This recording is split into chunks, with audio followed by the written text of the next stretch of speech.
It's another week, but most importantly, it's another year in the For Your Reference household. It sure is. Happy 2023, my love. Happy 2023. Thank you, love and splooshes, to all of our friends and lovers that might have been with us since February of 2019 or made it all the way to where we are today. We fucking love yous. We appreciate yous. And would you believe, OT? The For Your Reference podcast is officially a Tomato Meter approved publication. Whoop, whoop. Wow, and is that you occupying the dance hall? It is. It's very exciting. Thank you, everyone, for your support. We will be officially hitting 4 years of the podcast in February, and I don't know if our hearts or our cute little bodies can handle any more excitement. Let's get on with the show.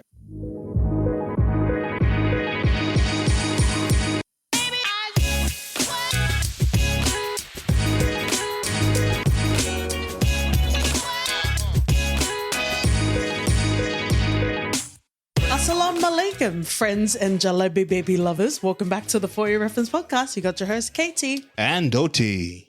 Harness the Noor to navigate culture, religion, and post-colonial histories. Crush on the hunky slow-mo cuties with Miss Marvel this week. Wow.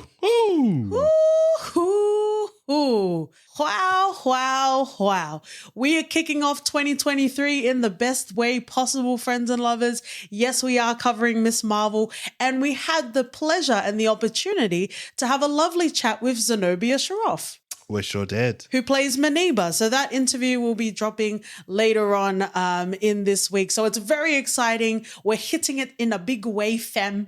And I think this might even potentially be the third Marvel film of the 200 plus episodes that we have of covering Marvel. Actually, Black Panther, Wakanda Forever, as well as Shang-Chi and now Miss Marvel. Yeah, we did Shang-Chi, didn't we? Yeah, if you've got the puzzle sets, you can tell the types of Marvel that we cover, friends and lovers. Let's get into general stats and information. Miss Marvel is part of the run of shows that are available on Disney Plus that came out mid-2022. In regards to the actual series, it was created by Bisha K. Ali, who also was a writer for Four Weddings and a Funeral. And there was a lot of South Asian sort of storyline, so that kind of makes sense, right? Because if it's real, you can sniff it out and you know. It sure can. Also, interestingly, Bisha was also the exec story editor for Loki. Woohoo! Yeah. There's a lot of credits. There's a lot of love. There's a lot of splooshes. I'm just going to get into it. I know, Marvel is such a big, sort of enterprise, but there's obviously people behind doing the work. So very quickly, in regards to directing, we have Adil El Arbi, Bilal Falah, Mira Minon, as well as Sharmeen Obaid Chinoy. In regards to writing, we have Bisha K. Ali, Adrian Alfona, Aisha Buri, Will Dunn, Kate Gritmon, Josh Levine, Sophie Miller, G. Willow Wilson, A.C. Bradley, Matthew Chauncey, Sabir Pizzada, Fatima Asghar, Freddie Cyborn, as well as Sana Amnamat. Wow. Well, let's get into first impressions, OT. How did you feel about it? Obviously, we will talk about, the Marvelisms. We'll talk about representation. But just generally, how did you feel about the show Miss Marvel? I was pleasantly surprised at the angle the show took. I didn't expect it to go that deep into teaching us the culture behind it. Yes. I was surprised. I was intrigued. I was taken by it. It's something that I didn't see coming, and wow, it hit me right in the center, and I was like, yes, give it to us some more, educate us. Some might say that was a satiable soundbite, OT. Well, it's one of those things that you wouldn't expect. Well, in the Marvels of old, or at least in superhero stuff, I wouldn't expect that level of detail. The Marvels of old. Are you an archivist? I wouldn't expect that level of detail to be put on a show in terms of actual culture. And I was there for it. I appreciated it. I think I learned a few things that I wasn't aware of. Yeah. And wow. And Iman as Kamala. Wow. First time acting, eh? Absolutely, absolutely. I love the show's ability in being able to draw post-colonial histories that are hard to talk about, as well as being able to navigate teen angst. The authenticity and the performances really draw out the themes that were aimed for in this show. I also feel like the tackling and the representation was very effortless in this show as well. Also, in regards to the cast, we have Iman Vellani, Matt Lintz, Zenobia Shroff, Yasmin Fletcher, Reese Shah, as well as Mohan Kapoor. Wow, wow, wow. What a cast. What a cast indeed. I want to get into the Marvelisms, of this film. And even while you were talking in your first impressions, whether it was going to go that hard, because it does talk about, Britain sort of powers occupying India at the time and then splitting them into, the Dominion of India as well as the Dominion of Pakistan, which is a relatively new history, I can possibly say, for both of us, right? When we think about Black Panther, it was like, for me, it was a no-brainer that it was going to address slavery, right? And it's so cool to know that, perhaps we haven't gotten the context of the comics, but it's cool to know that at least in the TV show, especially because it is being geared towards a younger audience, that they're not pulling the punch and they're actually exploring that as well. Oh, 100%, especially when you live in a world where people are doubting or trying to cover up what history really happened. So involuntary relocation, right? Yeah, 100%. I think it's important that it does happen and for us to see it. How does this sit for you in the Marvel, I guess, as you said, as a Marvel archivist in the days of old? It feels fresh. It feels fresh. I think seeing a different array of cast and people and storyline. Because we can also point out everyone existed. It was whether they were casted on the screen or not. 100%. It adds that layer, and I think I was there for it. It just adds to the enrichment of what the MCU would look like. And I know that in the coming months, we'll be seeing the Marvels, which will have the Khans as well. So shout out to Zenobia for giving us the drop in the interview. So that's something to look forward to. Iman, Alison Brie, Tiana Paris, as well as Nia DaCosta. Thank you very much. Take my money, please. I really enjoyed this. I think the core of why I enjoyed this show so much was the cultural religious aspect. Because the themes are universal, but there is that hunger. And, we even talked about it in the interview as well. Like, I'm a Pacific Islander, but all brown people success. Thank you very much. All brown people representation. Like, I loved seeing it. And there were so many moments in this show that I got very emotional and, many, many hours of unpacking, I'm sure. But even just to see, this Pakistani Muslim South Asian family be able to navigate dynamics of life, being immigrants and, every sort of experience in between. I absolutely loved being able to explore that inside of the show. I've famously, unfamously on this podcast have talked about not necessarily latching on to the Marvelisms, only because you can't necessarily deliver a story of real, true depth, right? And even your Black Panther Killmonger isn't safe from that, because I talked about how it was oil and water trying to address, slavery and have, Letitia Wright, Shuri's character being like, look at those shoes, like tonally, it didn't necessarily make a lot of sense to me. And also given the fact that this is also a young audience as well, I do understand that, there's a need for the tonality. There's a need for the way it gets addressed. I'm not necessarily a fan of it because I like to dig deep into like human experiences, but that's what I get when we focus on the family dynamics. Like, I don't know, friends and lovers, maybe I was just deprived of slow-mo hunky cuties in my teenage years. Kamala brings a lot of heart, and there's also something very interesting about the character of Miss Marvel. Spoiler, spoiler, spoiler, Marvel, Marvel, Marvel. One of my favorite sort of scenes is with Yusuf, her dad, where they're sitting on the roof and, talking about the way that her name came about. Kamal in Arabic means perfection, but in Urdu, it's more about being a wonder, being a marvel, Miss Marvel, and it hit me Roll on a credits. it hit me on a good day. I was feeling all of the feels that I needed to feel. But I do want to focus a little bit on the actual lore of Miss Marvel and her character. You know, there's something that's talked about in the show of, you know, being able to harness, being a conduit, like the bangle, being a conduit to Noor, which, you know, I think even in African cultures, but in Pacifica sort of cultures, that's known as like the manna. It's that energy that you harness within, you know? So I thought that was really cool. It wasn't vibranium, right? It was Noor inside. Yeah, it was inside. And I think the bangle just acting as a conduit and being something that unlocked it in her was sort of the good thing about it, you know, as her as being Miss Marvel. I think it was important for her not to just get her powers from the bangle, or the bangle being the most important thing about her, you know, chop her arm off and then what? Yeah. So it was... What kind of Tarantino screenplay are you writing? Can the kids keep their arms, OT, or not?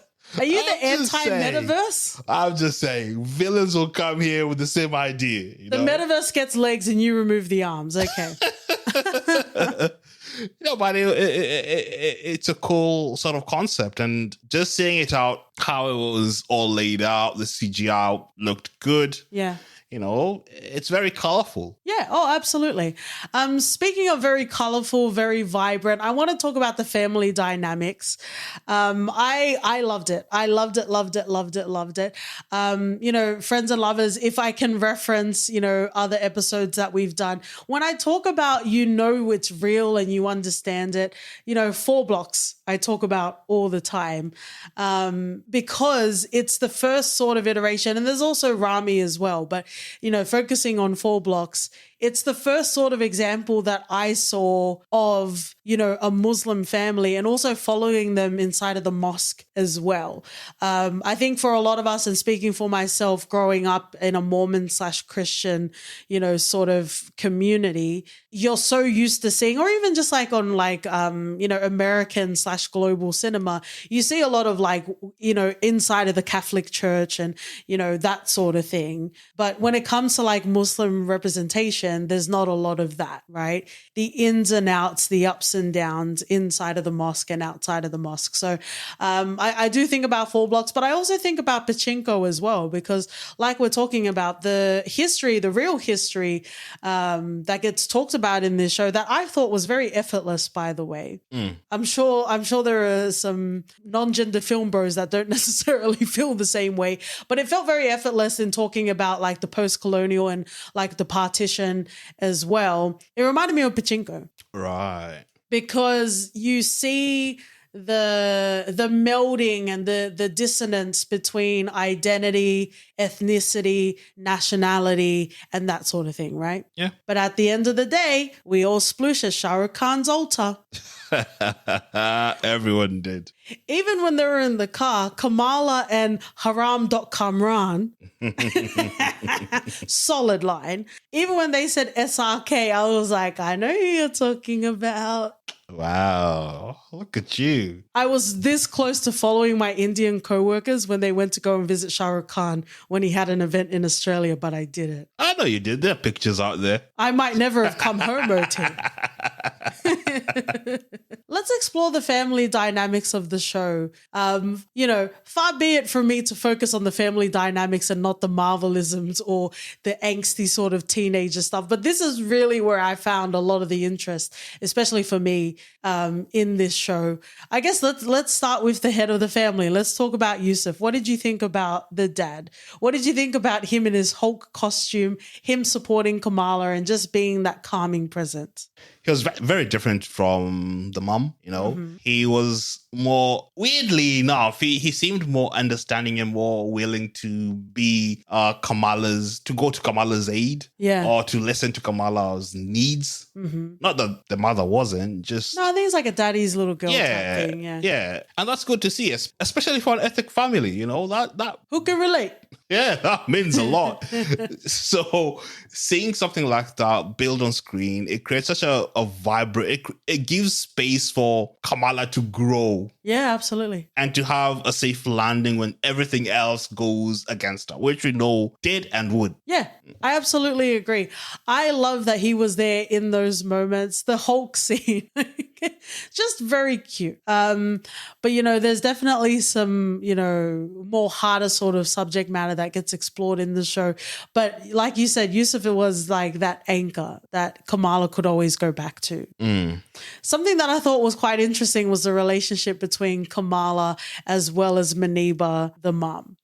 I think there was a lot of depth there.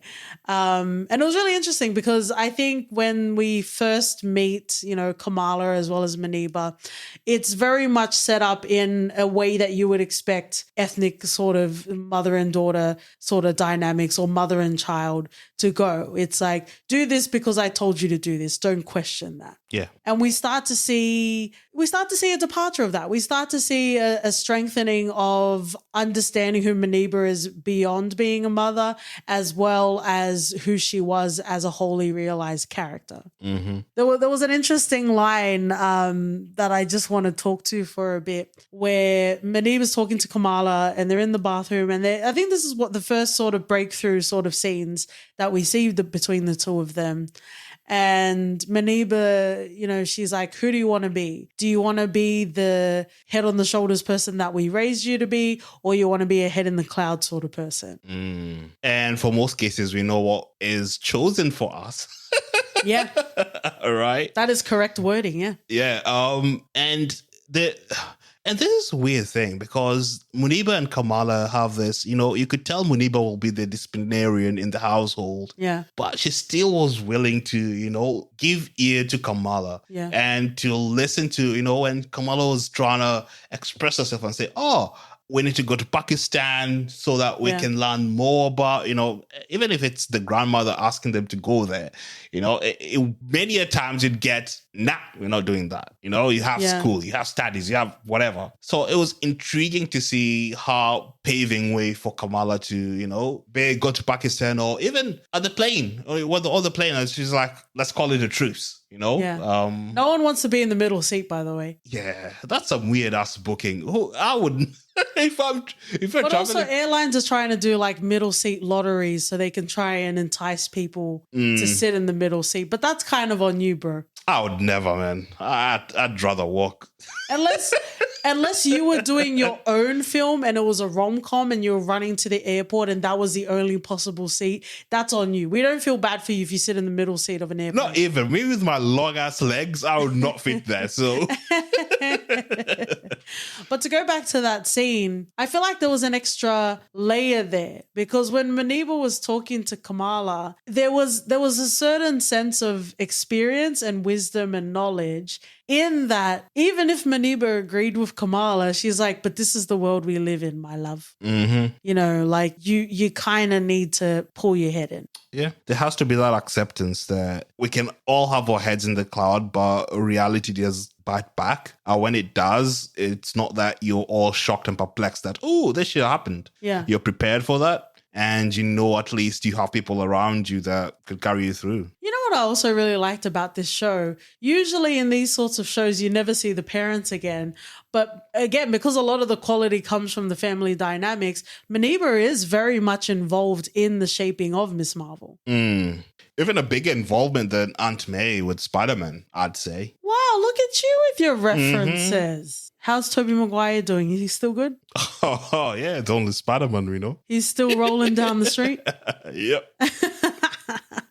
There was also another line that I thought was quite interesting with Muniba. And, you know, she talks about being alone and learning to let her family love her. Ooh, wow. That's something that you can only say if you've been through some shit. 100%.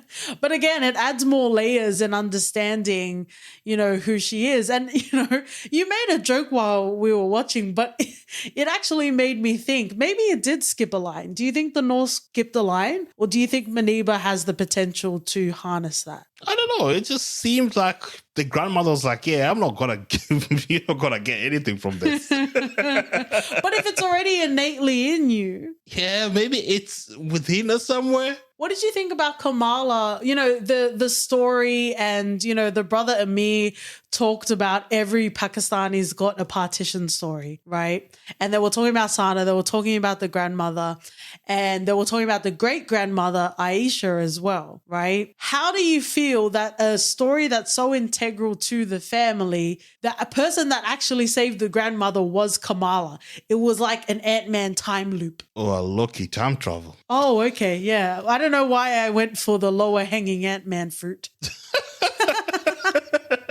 Yeah, it was pretty good to see. I think even the backstory of Aisha and seeing how she transferred everything, you know, how she went through her journey and how she got to Sana and what she fought for to protect Sana and all that. Can I just say, you need to be 10 out of the 10 in the face to be trampling on roses and find yourself a man and have a baby. Yeah, have a baby Bobby, man. Be a millionaire. You don't know. But there were also some really real themes there as well. You know, talking about the divide, about the British colonial officers that were there, and, you know, it's even shared in there of, you know, them not buying the flowers or, you know, doing business with them because they're Muslim, and, you know, wanting to, or at least understanding the significance of having to move, even though it's your home and it's all you knew and it's all you have to give to Sana, you need to move because it's not safe here. Real talk, though. So the clandestine. Yeah. I don't even see them as bad people, to be honest. Whoa, you waited for the real ones to stay on the podcast. Oh, okay. No, I'm just saying, for all they want to do is for them to go back home. Okay. Damn the consequences. But by them going home, it destroys humanity, my bro. It's not their fault. Wow. Of all the complexity, that's your hill to die on? They just want to go home. All right. They just want to go home. Okay. They want to use the bangle to go back home. If the energy is too much for us to handle, it felt as if, oh, the clandestines are this really bad people. But when you listen to what they want to do, they don't even want to. If there was a different way of going back that didn't involve destroying us, they probably would find. They probably would be happy to take that option. Yeah. All they want to do after thousands and thousands of years being trapped here, they just want to. I want to be clear. I'm saying yeah, but I'm not agreeing with you. I was just saying it. I'm just letting you finish your thought, but that's a very interesting take. That's a very interesting take, my love. I would say that, you know, I think a lot of what we're talking about are the most compelling parts of Miss Marvel, but I think we should also do the fan service and do what the friends and lovers came for and talk about the teen sort of angst. But I do want to focus a little bit on quality as well. Nakia's character is very interesting. And it was cool to see her run for the board in the mosque as well. That, you know, even the way she was wriggling, she was moving and shaking and getting her, you know, voting buttons out and that sort of thing. She had a very interesting line of dialogue, and she talked about how, you know, she's too white to be Muslim, but she's too Muslim to be white. Right. Or something to that sort of sentiment. And I really enjoy that because, again, I love the depth that they bring into the show, but I'm also conscious that this is a younger audience, and I love that they have a character like Nakia and they also had dialogue like that. Yes, because we see she wears it on the sleeve. You know, she wants to stand up for what she believes in. She, even when they're in the mosque praying and, you know, Kamala's like, oh yeah, we should be, why is there partition? Why can't we be there in front of the man? Yeah. You know? And Nakia's like, we can change this if we, you know, if you're part of the board. Yeah. And you get to see her sort of grow like that and throughout the whole movie. Yeah, absolutely. And I think it's cute that they're besties and they get to do life together. Speaking of doing life together, thoughts and feelings about Bruno. Was he not just the Martin Freeman equivalent in this film? Master Simp. Big simping. Yeah. But he's a genius, I guess. Yeah, he does everything for Kamala, all the technology needs, you know. Yeah. But the weird thing with him is he doesn't want to shoot his shot. I think he tries to. You don't shoot your shot by not saying anything. He just doesn't do it like with the same intensity that Kamran does it. You gotta be friend zoned. That's what it's You're gonna gonna be. see them get married and have children and still be pining after her. That's how it's going. Yeah, but at least he's a good sort of. Would he be a 2RC? Not really. That's generous. He would be Scrappy Doo on the side cut. There you go. Yeah, the simp I see. Yeah. But anyway, he at least holds it down, even though he has this good opportunity to go study in uni or something, and he lingers, he's like, I won't leave until we figure it out, know, and that's how he rolls, I guess. Like, hey girl, could I be Mr. Marvel? See, that easy. I don't think that would work though. You should get writing credit. Just that. From simp to simp, what do you think about Kamran? You know what I also really enjoyed as well? When they were caught by Amir and the fiance at the time, they were playing it up as if they were cousins. I've never been in this scenario, but I have many in my circles that have played the same game, OT. If George R.R. Martin has taught us anything, a cousin is a step way too removed. Pretty much living in a different galaxy. Getting closer to the gene pool. I need to feel the same chromosomes. But what did you think about Kamran as a character? And we've already said spoilers of him potentially embodying the evil of his mother. Well, he really didn't embody it quite quickly, did he? Because even he went against the mother to save Kamala. So it's not like he was like, oh, I'm going to be a bad guy. No, he went out of his way, surprisingly so, at least to me, to save Kamala from the mom immediately after Kamala was being targeted and helped her escape. So all this, him turning into, or he'll probably turn into the villain. I don't know. I feel like it was a big gap to fill, right? But I would also say, because I know that the clandestines have like lived for centuries, but my understanding of Kamran is that he's just a kid. So he hasn't lived centuries. He's not like, what's our not little girl's name in Doom Patrol? Dorothy. Spoiler, but we have covered Doom Patrol, so it's on news if you keep going. Spoiler. She's like hundreds of years old, right? Yeah. I think Kamran is like a teenager. Like, I don't think he's lived thousands of years. However, he was too fucking naive. I'm so sorry. Like, I understand embodying the evil, otherwise known as generational trauma. Like, I understand that. Your moms weren't coming back, bro. Like, she left, bruv. Even when Bruno was like, I don't know. If I was Bruno, I would keep that shit to myself. But Bruno took it upon himself to be the messenger and be like, hey, she's not coming back. And he's like, yes, she is. It's like, nah. True, man. Oh, generational trauma Hadouken, eh? Fatality indeed, OT. I want to quickly talk about the red daggers. I think they add another extra layer. And I know I should be minding my business and focusing on the family dynamics. But if we're going to have Kamala be with someone, it should be him. Okay. Not Bruno. We don't talk about Bruno. Did I do it? Do I win? Did I do a reference? Wow. Okay, I hear you. Well, I get it. I get why you'd say that. I also want to give a baby shout out to Arian Moyad because we love him in everything we see. And we're also very excited for Succession. But he's just a lovely man and I just wanted to shout him out. Actually, before we leave here, shout outs to our Figueroa because we know you're not that character, but that character. Thank you, friends and lovers, for joining us, for getting on to 2023 together. We fucking love you so much. We're going to finish off in a segment we call For Your Reference, OT. If you want to stay with the time jumps and loops, I would reference Loki. Nice. In that sort of batch, the second, because WandaVision was top tier. Top tier. all of the Hotep memes of Vision with that gold chain and the sweater. And I guess that's a litmus test if you're on Black Twitter or not, friends and lovers. Or you're just Black on Twitter. Mm-hmm. Yeah, the residential Black on Twitter, OT.